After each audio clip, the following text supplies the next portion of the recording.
आदरणीय श्री बेला प्रसाद जी, आदरणीय प्रणव झा जी, आदरणीय अध्यक्ष कमलेश महतो जी, आदरणीय कार्यकारी अध्यक्ष श्री बंधु तिर्की जी, तमाम मंत्रीगण, तमाम सांसदगण, विधायकगण, आज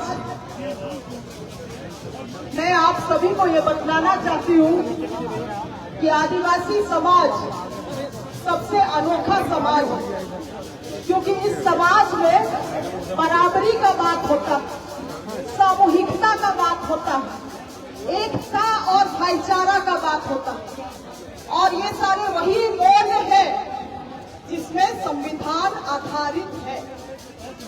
जब संविधान लिखा जा रहा था तो मरान बोर्ड के जयपाल सिंह मुंडा जी ने कहा कि आप लोगों को, आदिवासियों को लोकतांत्रिक तरीके से खिलाने की जरूरत नहीं है, क्योंकि आदिवासी समाज सदियों से लोकतांत्रिक तरीके से जीता आया है। और उस समय आरएसएस के लोग कहते थे कि संविधान का क्या जरूरत है, इस देश में पहले से मनुस्मृति है, तो फिर संविधान का क्या जरूरत है। जब संविधान लिखा गया तो उन्होंने कहा, आरएसएस के लोगों ने कहा कि संविधान में कुछ भी भारतीय नहीं है, तो भारतीय किसमें है? मनुस्मृति में।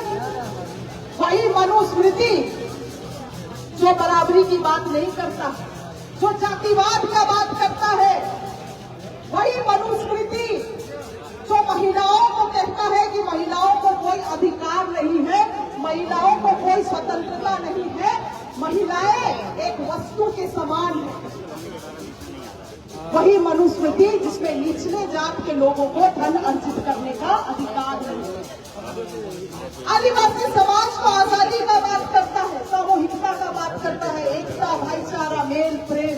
मैडम इधर तो आपको क्या लगता है कि आदिवासी समाज का विचारधारा कहीं से भी मनुस्मृति से मेल खाता है?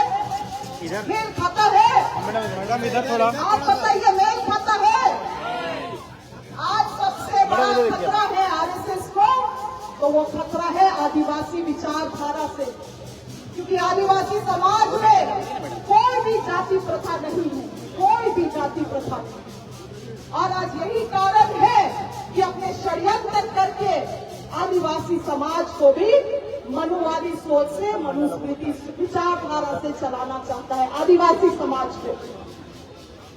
और ये सब बोलिएगा तो इन लोगों का पेट में दर्द भी होता है, आज शाम में खूब गरियाएगा हमको, अगर सच्चाई है तो बोलना तो पड़ेगा।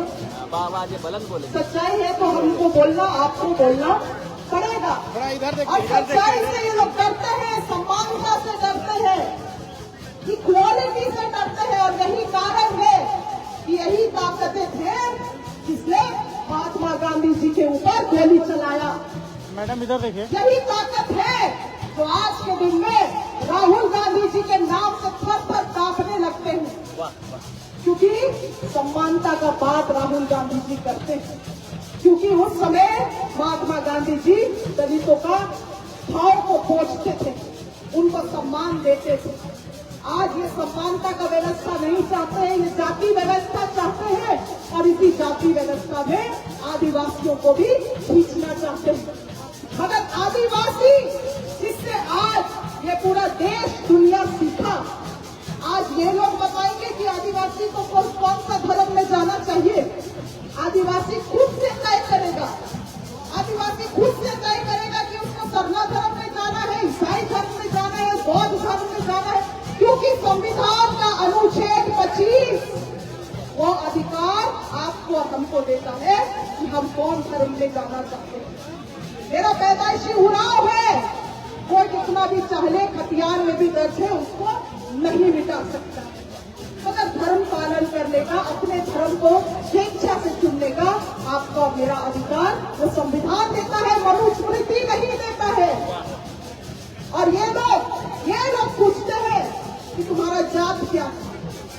राहुल गांधी जी से भी इन्होंने ये सवाल किया था, और अब हम लोग से भी सवाल करते हैं कि तुम्हारा जात क्या है। मैं बतलाना चाहता आदिवासी का कोई जात नहीं होता है, वो जातिवाद में नहीं करता है। हम बराबरी में विश्वास करते हैं और हमसे तो भाई दुनिया सीखा है। अगर जात का ही बात होता और कहीं जात होता तो हम लोग इसका बात होंगे। हम ही से ये दुनिया बना है।